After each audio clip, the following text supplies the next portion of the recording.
kamin tambarin maza jagoran mazhabar amana kalima mai na kwankwasiya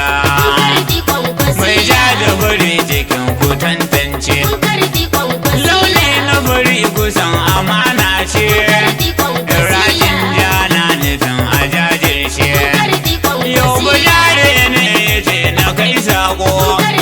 shiryawa ga sarari da sako